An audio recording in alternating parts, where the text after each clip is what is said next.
Question. Can you explain what spiritual progress actually looks like in real life?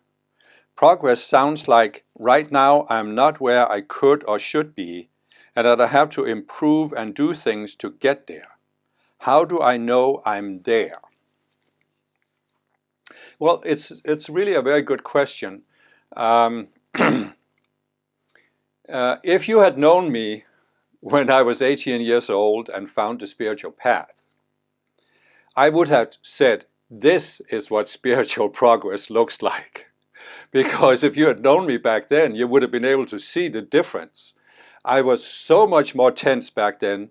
I was so much more not at peace with myself, constantly reacting to the world, constantly trying to live up to some image of what I thought I should be like. And I just wasn't relaxed at all. I was just constantly in a state of tension. And it actually took a number of years on the spiritual path before I started getting over this tension. But I did make gradual progress towards it. So, you know, there are all kinds of people out there who measure spiritual progress in different ways. And I have seen over the years, the 48 years I've been on the spiritual path, I've seen two main approaches. There's what I call the outer path, where people think that spiritual progress is a matter of obtaining certain abilities. Like you can manifest gold is just going to fall from the sky, or you can have this clairvoyance, you can read auras, or you have this higher state of consciousness, you can manipulate matter or manipulate other people, or all kinds of visible signs. You know, it's like Jesus said, there's an evil generation that lusted after a sign. So they think this is spiritual progress. You can manifest these outer things. Or you can be a guru and you can touch people's third eye with your finger and they fall over and they're shaking on the ground and this and that. And then there's the other approach, which is that more mature people start to realize that spiritual growth is really about resolving the psychology that causes you to not be at peace with yourself or with living on earth.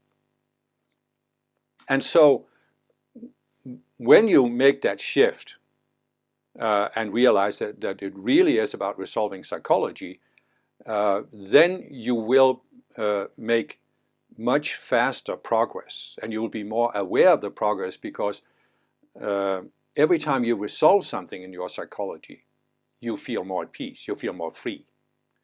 I can look back at my spiritual path and I can see that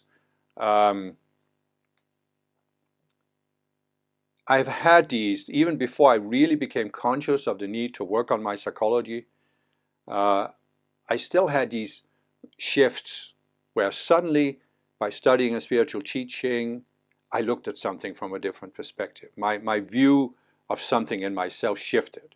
I was always willing to look at myself and my own reactions, because I had some sense, I think even from childhood, that it's really about changing my state of mind, my level of consciousness.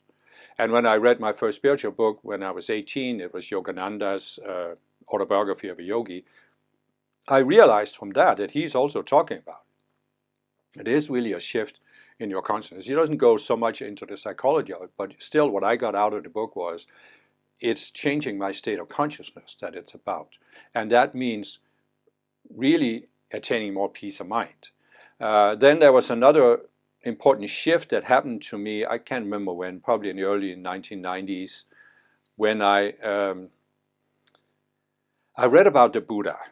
And I read that the Buddha had, contrary to how many Buddhists see it, he wasn't born in the highest state of consciousness. He lived first many years of his life in a palace where he was protected, never saw old or dead or sick people, and he thought you would live forever in this state. And then he saw an old man and his fundamentally shifted. He left the palace, went out into the forest, lived as an ascetic where he almost starved himself to death. And after 6 years of doing this, he realized this was too extreme, and then he discovered what he called the middle way. And that is a balance between the extremes, not a worldly life, not an ascetic life, but a balance, or actually transcending both. But anyway, so what I read was that when he was ready to go into nirvana, after having followed his own personal path, he had one final initiation. He was sitting in meditation under a tree, and the demons of Mara paraded in front of him. And what I realized intuitively was they were trying to get him to react to something in this world.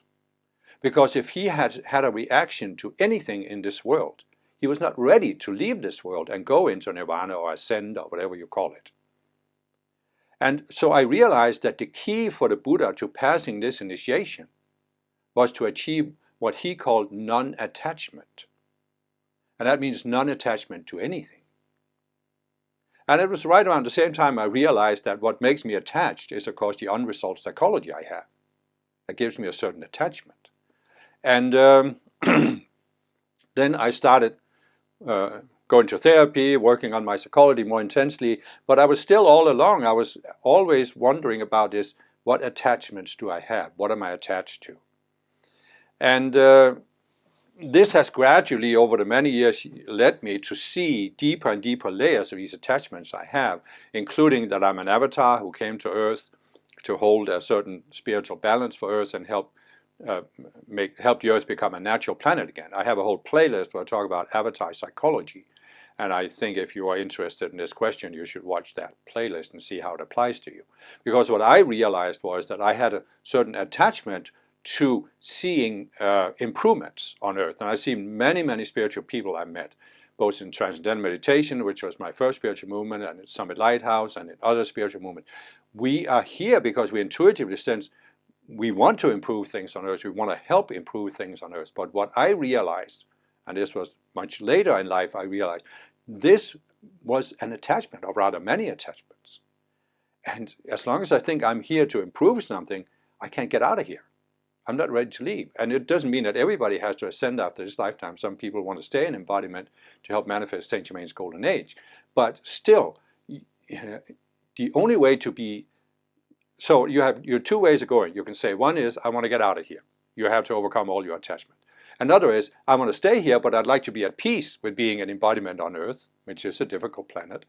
And again, how do you be at peace? Overcome your attachments. And the attachments are, of course, anchored in these subconscious selves that I talk about in many of my videos. So, all I guess I'm trying to say with this is, once you realize it's about resolving psychology, resolving psychology is not something that happens all at once. It happens one thing at a time. As I said, one subconscious self at a time. One hang-up, one, whatever you want to call it, reactionary pattern. And whenever you resolve one of these selves, you feel more free. You feel more at peace. And therefore, you can stop pretending, and you can just be yourself. So I would say, what does spiritual progress look like? You can be yourself. And this has many ramifications, because of course you're going to say, well, what does that mean, that I'm being myself? Well, just look at many spiritual movements. They have certain outer requirements. This is what it takes to be a good member of our movement. You dress like this, you talk like this, you don't do this, you don't do that. The Summit Lighthouse that I was in, they had so many rules that it was like a straitjacket. You literally couldn't do it all. And this is pretending. You're doing all the outer things, and you're thinking if you just live up to the outer things, God is going to accept you into heaven. But it's not a matter of God accepting you. It's a matter of you overcoming the psychology that keeps you out of heaven, that keeps you out of the spiritual realm, that keeps you attached to Earth. And but what I'm saying is, trying to pretend to live up to these outer demands prevents you from being yourself. You can't be relaxed, because you're always worrying, am I doing something wrong? Will the other people in my spiritual movement, will they judge me? How is God going to judge me? And you come to a point where you realize the spirit, the ascended masters, God isn't judging you. We're judging ourselves with this unresolved psychology we have. So spiritual progress, to me, it is you become more and more at peace, more and more free to just be yourself. And what I mean with yourself is, as I've explained in many of my videos, Okay, we have the outer personality that's made up of all these subconscious cells that we created in a reaction to conditions on Earth, which are pretty dysfunctional. So these are dysfunctional selves. Then we have the core of our lower being, which is the conscious you, which is neutral, pure awareness, doesn't really have any personality.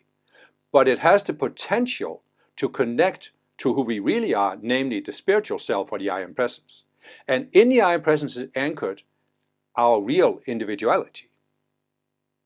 And the less of these outer selves you have, the more the conscious you can tune in to the I Am Presence instead of being trapped in experiencing life through the filter of the outer selves.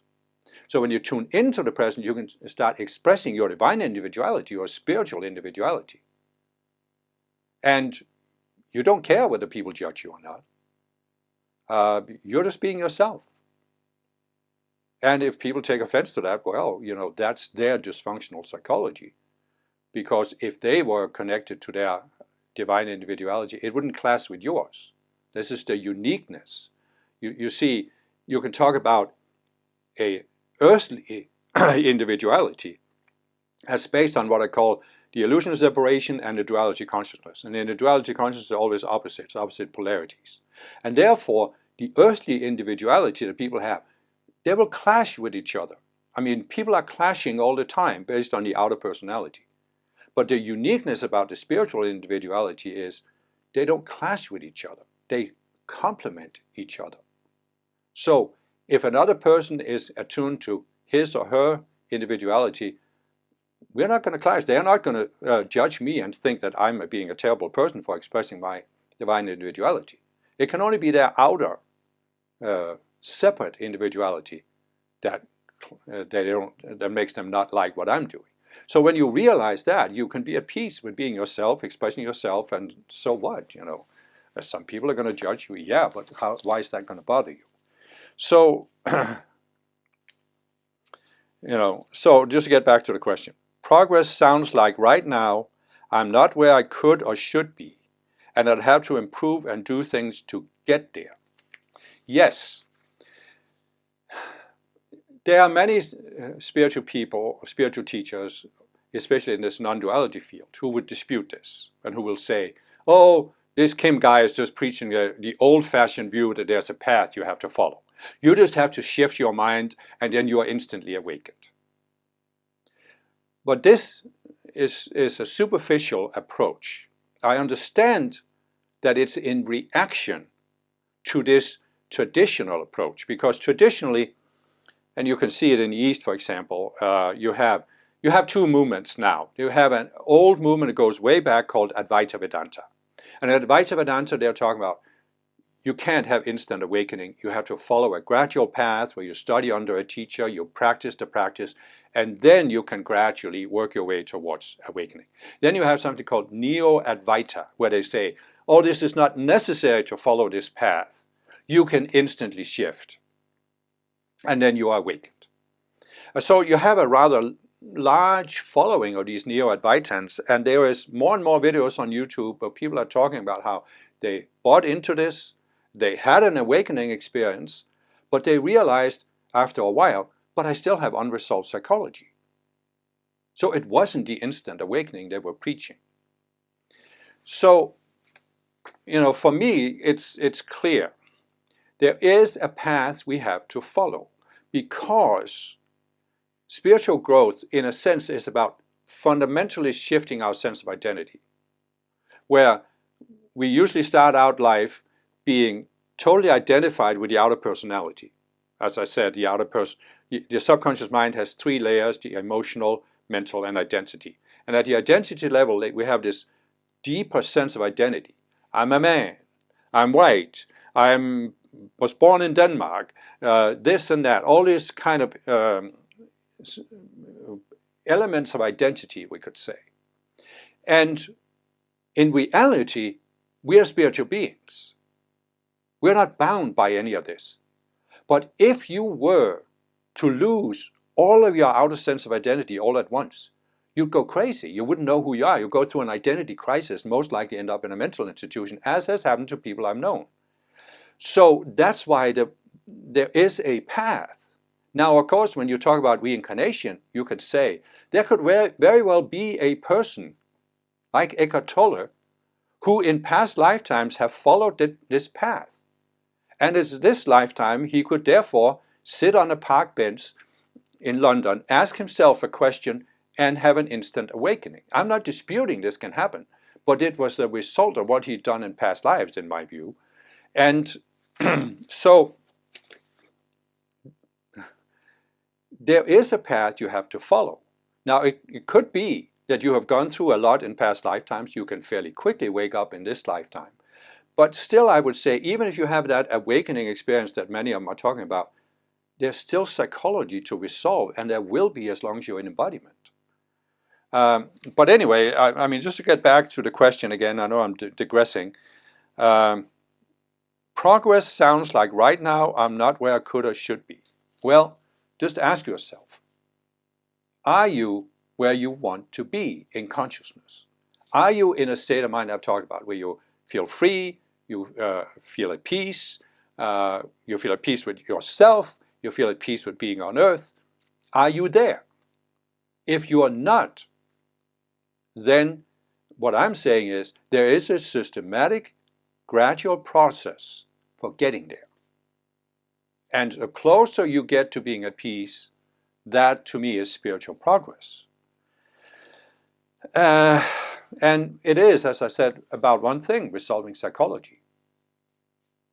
You know, that involves spiritual practices, like I've talked about in many of my videos. You invoke spiritual light from your ascended master, for example, to dissolve the misqualified energy in your subconscious mind. But it also involves studying spiritual teachings and looking at psychology, using whatever tools are there. I've used several forms of therapy, and I've used now what I would call ascended master therapy for the last many years. And it can be very, very effective. Now, the last question is, how do I know I am there? Well, let's put it this way. When the question fades away, you know you're there. As long as you are asking, am I there? You're not there. Because when you're there, you don't need to ask a question. You feel at peace. You feel free. You are at peace with being yourself, expressing yourself.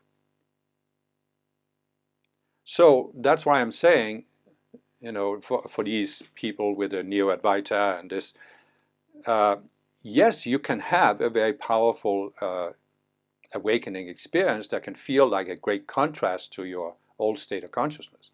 But it doesn't mean you are instantly free of all unresolved psychology. So therefore, if you're honest with yourself, you need to look at, again, do I feel I'm there?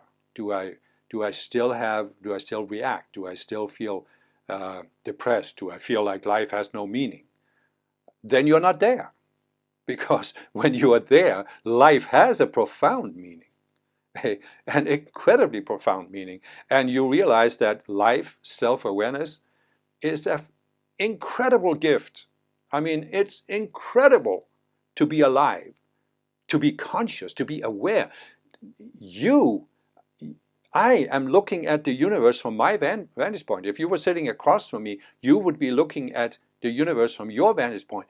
You have a unique vantage point. I have a unique vantage point. It's miraculous to be self-aware. It's miraculous. If you don't see it that way, you are not there.